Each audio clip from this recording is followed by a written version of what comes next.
심판하시는 하나님이라는 제목으로 함께 말씀을 나누도록 하겠습니다. 우리는 창세기를 통해서 하나님이 누구신가를 배우고 있습니다. 다양한 하나님의 품성을 배우고 그분을 닮아가고 싶어서입니다. 이런 신앙의 태도가 홍해를 건너는 구원의 기적과 같은 삶을 누리게 됩니다. 여러분들도 그런 삶을 누리시기를 바라겠습니다. 저는 한 주간 말씀으로 대답해 주시는 하나님을 만났습니다. 새벽에는 야곱과 라반의 사건을 통해서 하나님의 군대 마하나임, 하나님의 군대가 야곱과 함께하는 것으로, 수요 예배에는 시편 72편을 통해서 이상적인 왕에게 주의 판단력과 주의 공의와 주의 정의가 필요하다는 말씀을 통해서, 오늘 주일 예배는 소돔의 심판을 통해서 시대를 읽어낼 수 있는 통찰력을, 질문에 대답하시는 하나님을 그렇게 만나가고 있습니다. 여러분들도 마찬가지겠지요? 하나님은 온유하시고 진노를 오래 품지 않으시고 회개하면 뜻을 돌이키시는 분입니다. 우리를 부르셔서 우리 인생 가운데 개입하셔서 두려움을 이길 수 있는 담대한 믿음을 주시는 분입니다. 늘 내 편에서 내가 실수하든 넘어지든 잘하든 못하든 관계없이 늘 내 편에서 늘 좋은 분으로 그렇게 계십니다. 그렇다고 해서 마음대로 살아도 되는 것은 아닙니다. 하나님은 높고 위대한 분이시기 때문입니다. 오늘 소돔을 심판하는 하나님을 아셔야 합니다. 그분에 대한 두려움을 갖지 않으면 그분에 대한 경외감도 가질 수 없기 때문입니다. 하나님의 심판을 다 이해할 수는 없지만 오늘 소돔의 심판 속에 담긴 하나님의 뜻을 일부 살펴보는 시간이 되었으면 좋겠습니다. 우리들에게 기도하라고 시대를 읽는 통찰력을 하나님께서 주시려고 순서에 따라서 왔지만 오늘 마침 우리의 시대 속에서 읽어내라고 주신 말씀이라는 생각이 들었습니다. 하나님은 그렇다면 어떤 상황에 이르면 심판하시기로 할까요? 어떤 상황에 이르면 심판하기로 작정하실까요? 아주 명확하고 분명한 한 가지가 있습니다. 창세기 18장 20절에 한번 먼저 가서 보도록 하겠습니다. 18장 20절입니다.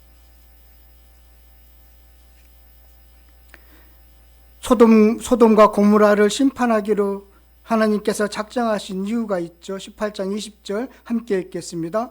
여호와께서 또 이르시되 소돔과 고모라에 대한 부르짖음이 크고 그 죄악이 심히 무거우니라고 되어 있죠. 또 13절 보세요. 이 19장 13절 함께 읽겠습니다. 그들에 대한 부르짖음이 여호와 앞에 크므로 여호와께서 이곳을 멸하시려고 우리를 보내셨나니 우리가 멸하리라. 자, 죄악이 심히 무거운 상태입니다. 죄가 가득한 상태를 가리킵니다. 에스겔서는 이 사건을 이렇게 정리하고 있습니다. 에스겔서 16장 49절 20절에 보면 내 아우 소돔의 죄악은 이러하니 그와 그의 딸들에게 교만함과 음식물의 풍족함과 타평함이 있으며 또 그가 가난하고 궁핍한 자를 도와주지 아니하며 거만하여 가증한 일을 내 앞에서 행하였습니다.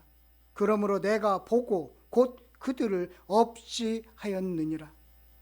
소돔의 세 가지 죄악을 쭉 나열하고 있죠. 교만함, 풍족한데 나누지 않는 것, 가증한 일로 죄악이 가득한 것. 가득하다는 게 중요합니다. 죄악이 가득하고 쾌락을 쫓는 그 소돔과 고모라를 그렇게 말씀하고 있는 것입니다. 죄악이 가득할 때 심판하신다는 하나님의 뜻은 변함이 없습니다. 소돔과 고모라뿐만 아닙니다. 하나님이 아브라함과 언약을 맺으시면서 하신 말씀에서도 알 수 있어요. 15장 16절에 보면, 창세기 15장 16절에 한번 가서 보세요. 우리가 오늘 소돔과 고모라의 심판을 통해서 하나님이 언제 심판하시는지 그 때에 대해서 좀 살펴보고 있는 중입니다. 16절 함께 읽도록 하겠습니다. 15장 16절입니다. 시작. 내 자손이 사대만에 이 땅으로 돌아오니 이는 아모르 족속의 죄악이 아직 가지 아니함이 하셨더라. 내 후손들이 사대만에 이 땅에 돌아올 것이다. 이것은 아직 아모리의 죄가 절정에 달하지 않았기 때문에 그때까지는 내가 그들을 쫓아내지 않을 것이다. 아직 죄악이 가득하지 않기 때문에 그들을 쫓아내지 않는데 너희들이 사대만에 돌아올 때는 아모리의 죄악이 가득해서 이 땅에서, 가나안 땅에서 쫓아내임을 당할 것이다 라고 말씀하고 있습니다. 언약하고 있는 것이죠. 자, 노아의 홍수 이전의 상황에 대한 말씀도 마찬가지입니다. 창세기 6장 15절 말씀입니다. 6장 15절. 6장 5절 말씀이요. 15절 아니라 6장 5절 말씀. 창세기 6장 5절입니다. 노아 홍수가 있기 전에 그 사회의 어떤 죄악이 어떤지를 한번 보셔야 됩니다. 6장 5절 시작. 여호와께서 사람의 죄악이 세상에 가득함과 그의 마음으로 생각하는 모든 계획이 항상 악할 뿐을 보시고. 노아 홍수 이전의 상황에 대한 말씀이죠. 죄악이 세상에 가득합니다. 마음으로 생각하는 모든 계획이 항상 악합니다. 이때가 하나님의 심판이 임할 때입니다. 그러면 이스라엘이 하나님의 심판을 받았지요. 북이스라엘은 721년에 아수르에 의해서, 남유다는 586년에 바벨론에 의해서 각각 하나님의 심판을 받았습니다. 그 당시에 그들의 상황은 어떨까요? 북이스라엘이 심판을 받을 때 활동했던 두 선지자의 말씀에 담겨 있습니다. 호세아서 가서 보도록 하겠습니다.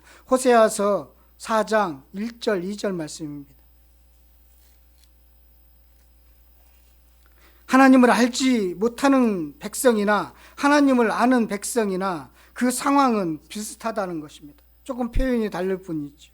호세아서는 1259쪽에 있습니다. 4장 1절 2절. 호세아서 4장 1절 2절. 찾으셨어요? 네. 함께 읽겠습니다. 이스라엘 자손들아 여호와의 말씀을 들으라. 여호와께서 이 땅 주민과 논정하시나니 이 땅에는 진실도 없고 인애도 없고 하나님을 아는 지식도 없고 오직 저주와 속임과 살인과 도둑질과 간음뿐이요 포악한 피를 띠어입니라. 무엇이 없는가요? 진실과 인애와 하나님을 아는 지식이 없지요. 무엇만 있나요? 저주와 속임과 살인과 도둑질과 간음과 피를 복수만 있다는 거예요. 이게 심판의 때에 이르렀을 때의 그 사회 시대 상황을 말하고 있는 것입니다. 그런데 하나님은 하나님의 백성을 사랑하잖아요. 세상에게는 그렇게 가득하면 하나님은 심판하지만 하나님은 하나님의 백성을 너무나 사랑하기 때문에 기회가 있을 때 이런 말씀을 하십니다. 호세아서 6장 1절부터 3절까지 한번 보도록 하겠습니다. 호세아서 6장 1절부터 3절입니다. 함께 읽겠습니다. 오라 우리가 여호와께로 돌아가자. 여호와께서 우리를 찢으셨으나 도로 낫게 하실 것이요 우리를 치셨으나 싸매어 주실 것입니다. 여호와께서 이틀 후에 우리를 살리시며 셋째 날 우리를 일으키시리니 우리가 그의 앞에서 살리라. 그러므로 우리가 여호와를 알자. 힘써 여호와를 알자. 그가 나타나시면 새벽빛같이 어김이 없나니 비와 같이 땅을 적시는 늦은 비와 같이 우리에게 임하시니라. 기회 있을 때 지금 하나님의 사자들을 통해서 하나님의 선지자들을 통해서 지금 말씀을 선포하고 있습니다. 지금 아직 기회 있습니다. 가득하지만 하나님이 더 기회를 주고 있습니다. 하나님을 아는 데 힘쓰십시오. 하나님을 아는 데 힘쓰십시오. 그래서 9장 17절을 보면 어떻게 됐나요? 그러면 그렇게 돌아왔나요? 그들이 회개하고 돌아왔을까요? 9장 17절, 호세아서 9장 17절 한번 보도록 하겠습니다. 호세아서 9장 17절입니다. 함께 읽겠습니다. 그들이 듣지 아니하므로 내 하나님이 그들을 버리시리니 그들이 여러 나라 가운데서 떠도는 자가 되리라. 안타깝죠. 분명한 기회를 줬고 분명하게 하나님의 뜻을 전했지만 듣지 않았다는 것입니다. 그들은 심판을 받았습니다. 같은 동시대의 북이스라엘을 향하여 하나님의 뜻을 전한 아모스도 이렇게 전하고 있습니다. 북이스라엘의 가치 기준이 돈이라고 말씀하고 있습니다. 아모스서 2장 6절 가서 찾아보도록 하겠습니다. 아모스서는 뒤로 조금 더 넘기시면 돼요. 2장 6절 말씀, 아모스서 2장 6절입니다. 1276쪽에 있습니다. 함께 읽겠습니다. 여호와께서 이와 같이 말씀하시되 이스라엘 서너 가지 죄로 말미암아 내가 그 벌을 돌이키지 아니하니 이는 그들이 은을 받고 의인을 팔며 신 한 컬레를 받고 가난한 자를 팔며. 뭐죠? 돈이 척도가 기준이 되었다는 뜻입니다. 마지막 죄악이 가득하다는 것은 돈이 생명보다 우선으로 하고 있는 사회를 이야기하고 있습니다. 그러면서요, 부유층의 실상을 4장 1절에서 말씀하고 있는데 이렇게 기록되어 있습니다. 사마리아의 산에 있는 바산의 암소들아, 이 말을 들으라. 너희는 힘없는 자를 학대하며 가난한 자를 압제하며 가장에게 이르기를 술을 가져다가 우리를 마시게 하라 하는도다. 사마리아 산에 있는 바산의 암소들, 권력자들의 부인들을 이야기하고 있습니다. 그들이 자기 남편을 조종해서 가난한 자를 압제하고 그리고 가장에게 술을 가져오라, 자기가 먹고 즐길 만한 것을 가져와라라고 그렇게 조종하는 사회, 그 사회는 하나님의 심판이 이르는 사회다라고 말씀하고 있습니다. 그래서 하나님은 그래도 기회가 있을 때 무엇이라고 이야기하나요? 무엇을 요구하고 있나요? 5장 2절에 4절에 가보면 이렇게 말씀하고 있습니다. 여호와께서 이스라엘 족속에게 이와 같이 말씀하시기를 너희는 나를 찾아라 그리하면 살리라. 나를 찾아라 그리하면 살 것이다. 그러면서 하나 더 요구하는 게 있습니다. 24절이죠. 오직 정의를 물같이 공의를 마르지 않는 강같이 흐르게 할지어다. 마지막 때에 전해지는, 심판에 임하기 전에 전해지는 메시지입니다. 그렇다면 북이스라엘만 이렇게 되었을까요? 아니에요. 남유다, 하나님을 그래도 다윗의 왕권을 유지해왔던 남유다는 어떨까요? 마지막 때에 활동했던 에레미야의 선지자의 말을 통해서 분명히 확인할 수가 있습니다. 에레미야서 5장 1절 말씀입니다.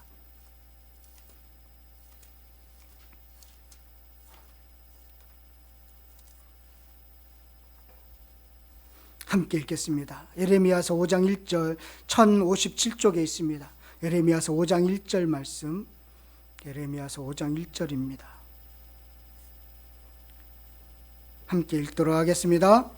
너희는 이스라엘 거리로 달리 다니며 그 넓은 거리에서 찾아보고 알라. 너희가 만일 정의를 행하며 진리를 구하는 자를 한 사람이라도 찾으면 내 이 성읍을 용서하리라. 의인 한 사람이 없다는 것입니다. 정의와 공의, 하나님의 정의와 하나님의 판단력을 가지고 행하는 사람이 한 사람도 없다는 것입니다. 하나님의 심판이 임할 때 악이 가득하고 의인이 한 명이 없는 상태를 가리키고 있습니다. 동일하지요. 소돔과 고모라가 심판을 받을 때나 노아의 때 심판을 받을 때나 동일하지요. 북이스라엘이 심판을 받을 때나 남유다의 심판을 받을 때나 동일합니다. 악이 가득하고 의인이 없는 사회입니다. 그때 하나님은 일관되게 심판하셨음을 보게 됩니다.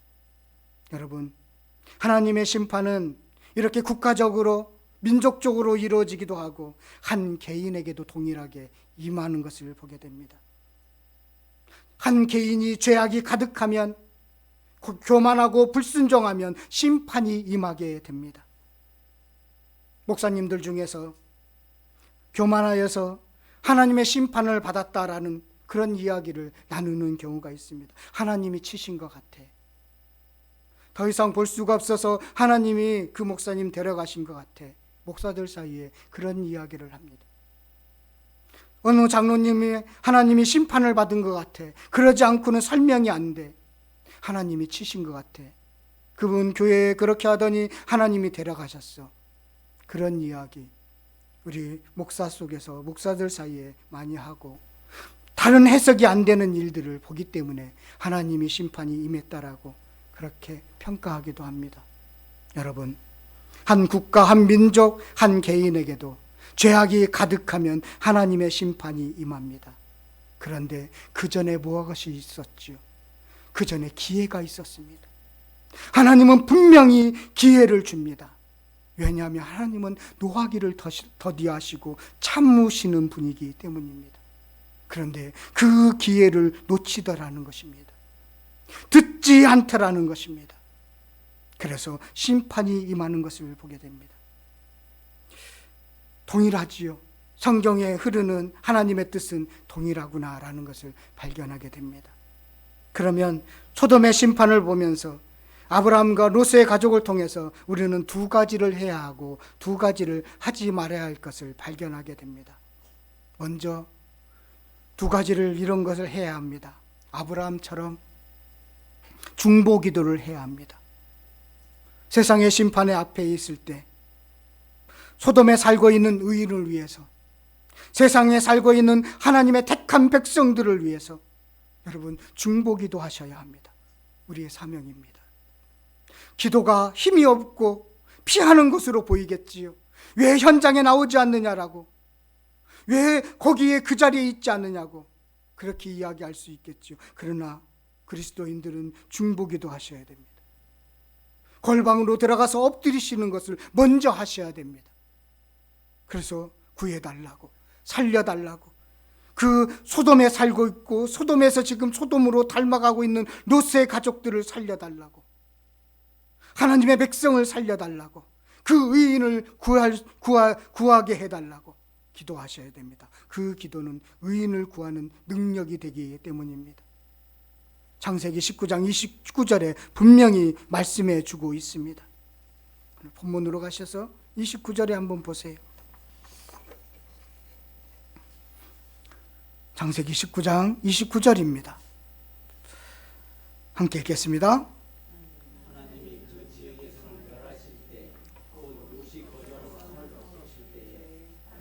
아브라함을 생각하사 롯을 그 보시는 중에 손해 보셨더라. 아멘. 아브라함이 중보기도 했죠.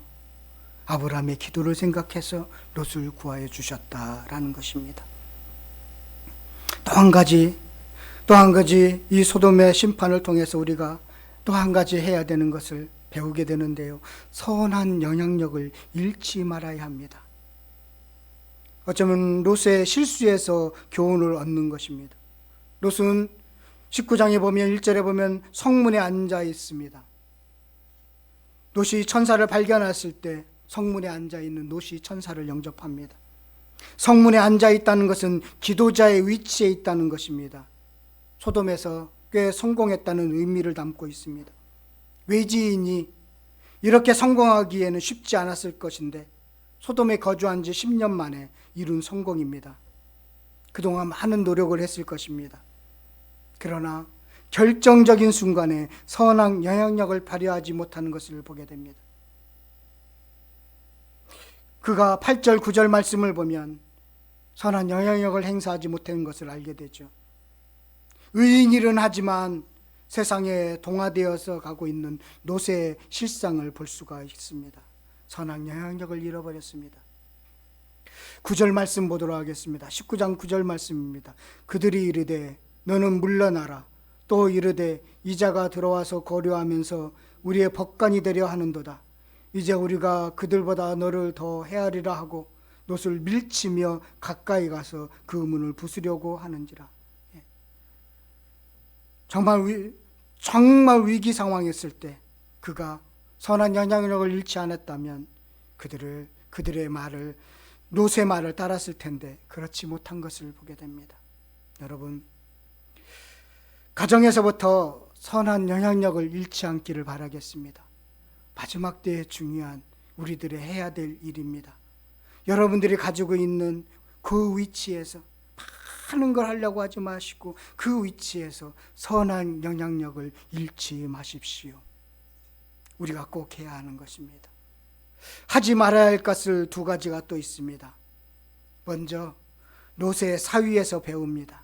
14절 말씀 이렇게 되어 있습니다. 롯이 나가서 그 딸들과 결혼할 사위들에게 말하여 이르기를 여호와께서 이 성을 멸하실 터이니 너희는 일어나 이곳에서 떠나라 하되 그의 사위들은 농담으로 여겼더라. 하나님의 뜻이 사람을 통해서 늘 전해지죠. 지금 롯을 통해서 이 성읍을 멸망할 거야 라는 것이 전해졌지요. 그랬으면 진지한 태도를 취하면서 들여놓고 살펴봐야 하는 것입니다. 이스라엘 심판이 임할 때도 마찬가지였죠. 하나님이 선지자들을 통해서 뜻을 전했지만 하나님의 백성들은 듣지 않았지요. 믿음은 들음에서 나오는 것입니다. 그런데 그들은 그 사람을 통해서 전해진 하나님의 뜻에 대해서 농담으로 여겼다는 것입니다. 진지하게 받아들이지 않았다는 것이지. 아무것도 일어나지 않는 상황이기에 어쩌면 그럴 수도 있겠지만 그들은 그 롯의 말에 농담으로 여기는 태도를 취했다라는 것입니다. 여러분, 하나님의 말씀을 농담으로 여기지 마시기를 바라겠습니다. 꼭 우리가 하지 말아야 할 것입니다. 농담으로 여기면 안 됩니다. 또 하나는 롯의 아내에게서 배웁니다. 26절의 말씀입니다. 함께 읽겠습니다. 롯의 아내는 뒤를 돌아보았으므로 소금 기둥이 되었더라. 롯의 아내는 소알까지 안 오고 중간에 지체했던 것입니다. 롯의 아내는 안 온 것입니다. 소알에 오지 않았어요. 그 작은 성읍으로 도망오지 않았어요. 중간에 지체하면서 소금 기둥이 된 것입니다. 순서상으로는 이 사실이 앞에 좀 기록되어야 되겠지요. 오지 않은 것입니다. 소알까지. 롯의 아내는 뒤를 돌아보아서 소금 기둥이 되었습니다. 세상에 미련을 갖고 있는 사람들의 모습입니다. 그래서 누가복음 17장 28절 29절은 이렇게 말씀하고 있습니다. 또 롯의 때와 같은 일이 사람들이 먹고 마시고 사고 팔고 심고 집을 짓더니 롯이 소돔에서 나가던 날에 하늘로부터 불과 유황이 비오듯하여 그들을 멸망시켰느니라. 롯의 철을 기억하라. 우리 주님이 그렇게 말씀하셨죠. 롯의 철을 기억하라. 롯의 때와 같이 하나님의 심판이 임할 것인데 그 소돔과 고모라의 심판이 임할 때 롯의 철을 생각하라. 뒤를 돌아보지 마라라는 것입니다. 하지 말아야 될 것입니다. 하나님의 말씀을 농담으로 여기는 거 하지 말아야 되고 세상을 그리워하지 마십시오. 세상을 쫓아가지 마십시오. 롯의 철을 생각하시기를 바라겠습니다. 심판하시는 하나님을 분명히 명확하게 알아야 합니다. 오늘 이 소돔의 심판을 통해서 우리들에게 가르쳐주고 있는 지혜입니다. 어떻게 살아야 되는지 성도가 그것을 가르쳐주고 있는 것입니다. 우리에게 무엇을 중요하게 여기면서 살아야 하는지를 가르쳐주고 있습니다. 육신의 즐거움과 필요만 채우면 그러면 만족하며 사는 그런 삶을 살지 말라고 경고하는 것입니다. 하늘의 것을 좀 생각하시면서 사시라는 거예요. 이 땅에 먹고 마시는 것 좀 채워지면 헤헤거리고 없으면 불평하고 그렇게 살지 말고 하늘의 것을 생각하시면서 사시라는 거예요. 어떻게 하면 소돔을 멸망하지 않겠다고 하셨는가요? 죄를 뉘우치면 멸망하지 않겠다고 하셨습니다.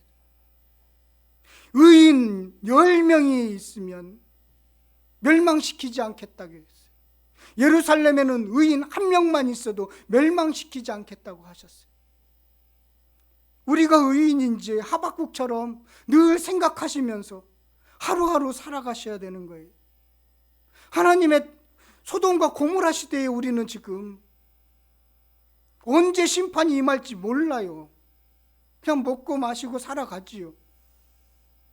그러나 먹고 마시며 살면서 누구를 생각하라고요? 롯의 처소를 생각하라는 거예요. 뒤를 돌아보지 말고 하늘에 소망을 두면서 살아가라는 거예요.